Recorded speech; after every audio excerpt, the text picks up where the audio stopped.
검찰개혁 얘기해 보겠습니다. 자, 여야가 합의한 국회의장 중재안에 대해서 어제 국민의힘 최고위가 재논의를 공식화했고요. 재논의 시도를 합의 파기로 규정한 민주당은 국민의 입장과 상관없이 예정대로 법안 심사에 들어갔습니다. 어제 늦은 밤까지 법사위가 열렸는데요. 어디까지 논의가 됐는지 직접 들어보겠습니다. 법사위 소속 더불어민주당 김남국 의원 전화 연결돼 있습니다. 의원님 안녕하십니까? 네, 안녕하세요. 살고 싶은 도시 생생도시 안산 단원을 김남국입니다. 네. 자, 어제 아마 밤까지 법사위를 연 걸로 지금 알고 있는데 일단 민주당은 국민의힘 상관없이 원안을 단독 처리하겠다라는 얘기까지 나왔어요. 중재안 아니고. 지금 중재안입니까? 원안입니까? 뭘 논의하고 있습니까? 네, 국민의힘에서 합의를 파기할 경우에는 중재안인 원안을 심사할 수밖에 없다라는 그런 입장이었는데요. 네. 국민의힘에서 직접적으로 합의 파기를 명시적으로 선언을 하거나 그렇게 하지 않았기 때문에 아하. 어제 법안 심사 자정까지 이루어진 법안 심사는 이 합의안을 중심으로 아하. 조문 항이 8개였는데요. 예.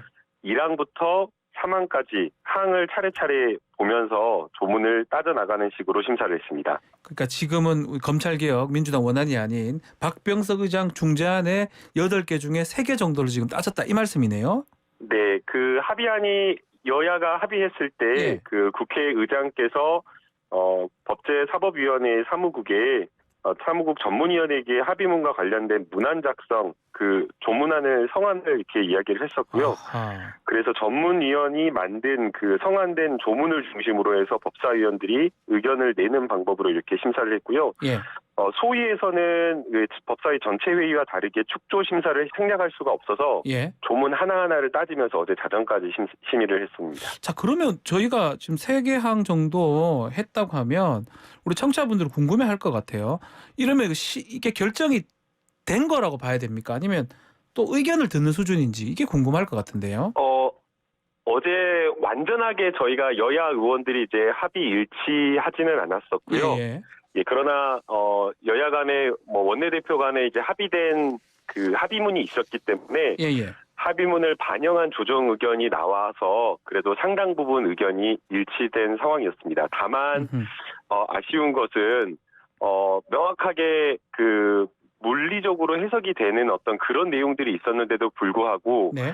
야당 쪽에서는 합의된 내용 자체를 좀 부인하는 그런 어떤 상황이 있어서 사실은 어제 밤 12시까지 심사하는 동안에 거의 상당히 많은 것들을 다 끝낼 계획으로 목표로 그렇게 했었는데 예.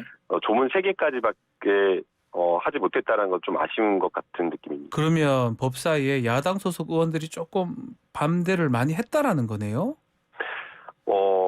원내대표와 생각과 많이 다르지 않나라는 그런 생각이 들었습니다. 권성동 의원 생각하고는 완전 다르다. 네. 이걸 구체적으로 제가 질문을 드릴 수 있는지 모르겠는데 일단은 중재안 핵심은 6대 범죄 중에 부패 경제는 남긴다. 그것도 한시적으로. 특수부는 6개에서 3개로 축소하고 별건 수사는 못하도록 하고 그리고 나중에 이제 사개특위를 구성을 하는데 역량이 다른 수사기관이 될 때까지 검찰 유지한다. 이런 내용들이거든요. 네, 어느 정도? 또 하나 중요한 게 검찰 쪽에서 제일 크게 요구했던 것 2가지가 예. 공수처에 나와 있는 공수처 검사들을 공수처 공무원들을 수사할 수 있도록 해달라는 거였거든요. 예. 그래서 검사의 직무 범위에 공수처 검사를 수사할 수 있도록 하는 것도 넣었습니다. 아하. 그래서 두 기관 간에 서로 견제할 수 있도록 했고요. 그다음에 이제 직접 보완 수사 요구, 지금 현재는 이제 보완 수사를 요구할 수만 있도록 되어 있는데 네. 부족한 부분에 있어서는 검찰이 직접 보완 수사도 할 수 있는 내용을 넣었기 때문에 네. 상당 부분 검찰의 요구가 들어가 있고 이런 것들 어떻게 보면 국민의 또 편익 그리고 또 권력기관 상호 간에 견제할 수 있는 원칙을 좀 넣었다라고 봐주시면 될 것 같습니다. 자, 눈에 좀 띄는 것 중에 하나가 예를 들어서 지금 중수청 앞으로 만들어질 것 같기도 한데 그 논의가 좀 흐지부지한 상황도 되는 거잖아요. 특히 2대 범죄 이 수사권 2개 경제하고 부패는 남겨두는데 이것도 한시적이고 나중에 역량이 성장하면 박탈한다. 이런 내용들은 어느 정도 얘기가 되고 있습니까? 그게 이제 가장 저는 위험하고 모호한 조항이었다라고 생각이 되는데요. 예. 경제와 부패, 부패와 경제범죄 두 개의 범죄를 중수청 설치를 전제로 해서 직접 수사권을 이관한다라고 이렇게 해놨기 때문에 그러면 중수청이 설치가 안 되면 그러면은 계속 그 검찰에서의 직접 수사할 수 있는 권한이 남아있는 그런 문제가 생기게 됩니다. 네.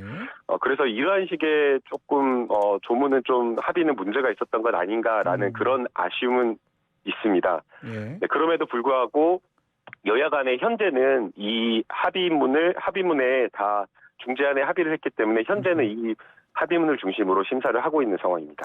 중수청, 중대범죄수사청 관련해서 이게 지금 어디로 들어가는 것도 중요한 것 같아요. 법무부로 갈지 뭐 총리실로 갈지 어디로 갈지 이것도 지금 문제가 되는 게 혹시 법무부로 많이 가게 되면 한동훈 법무부 장관 후보자의 칼이 될 수 있지 않냐 이런 논란에 대한 지적이 있어요. 이건 어떻게 보십니까?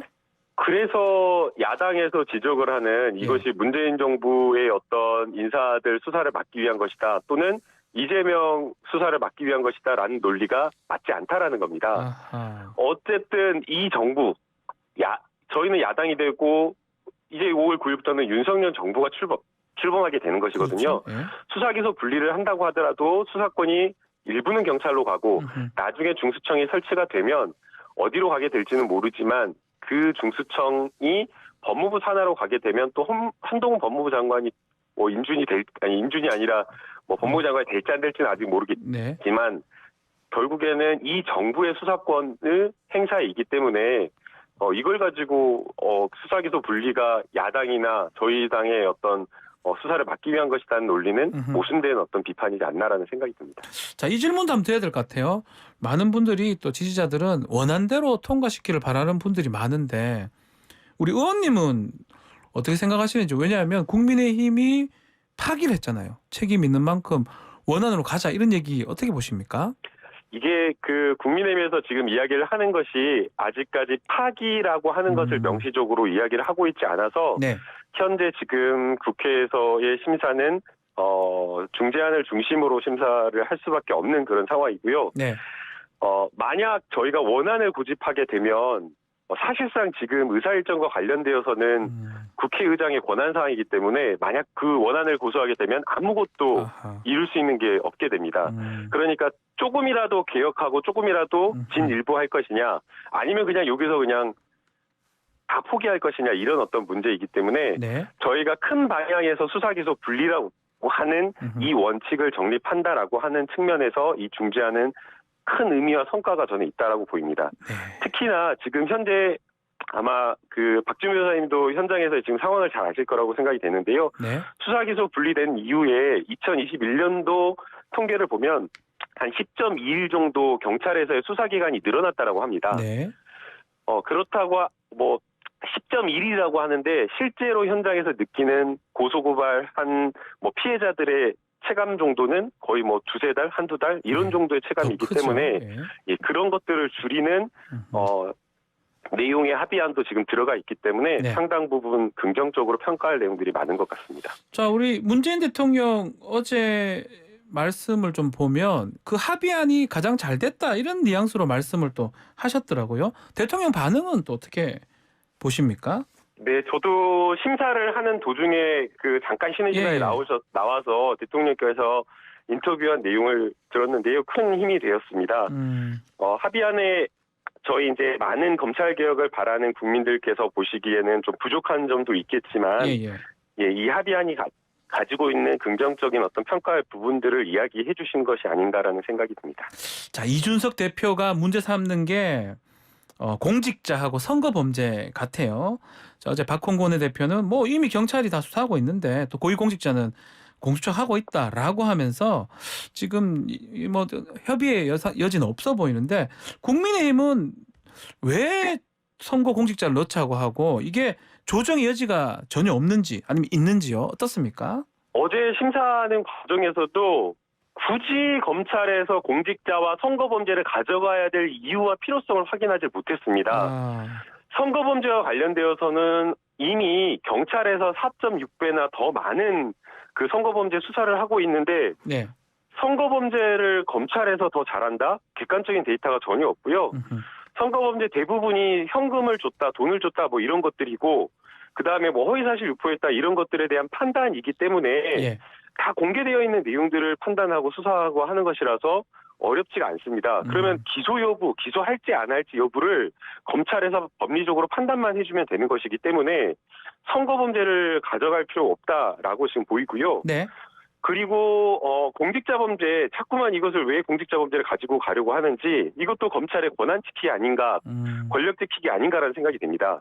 부패와 경제범죄를 남겨뒀기 때문에 공직자의 여러 가지 뇌물죄나 뇌물 공여, 수수 이런 어떤 관련 범죄들을 다 지금도 수사를 할 수가 있습니다. 예, 예. 그리고 역시나 마찬가지로 현재도 중대 6대 범죄와 관련되어서 경찰이 검찰보다 2018년 통계로 비춰봤을 때 12배나 훨씬 더 많은 건들을 수사를 하고 있어서 지금으로도 지금으로도 경찰이 충분하게 중대범죄와 관련된 수사 역량을 갖추고 있고 예. 합의된 중재안에 따르더라도 공직자의 어떤 비리범죄, 뇌물죄나 이런 범죄는 검찰에서 계속 수사를 할 수 있는데도 불구하고 굳이 공직자와 선거를 가져가야 된다라고 하는 게 어떤 숨은 의도가 있는 것 아닌가 약간 그런 생각이 좀 듭니다. 그러면 이 국민의힘의 입장이 번복된 게 그 배경에 뭐가 있다 이렇게 보시는 건가요?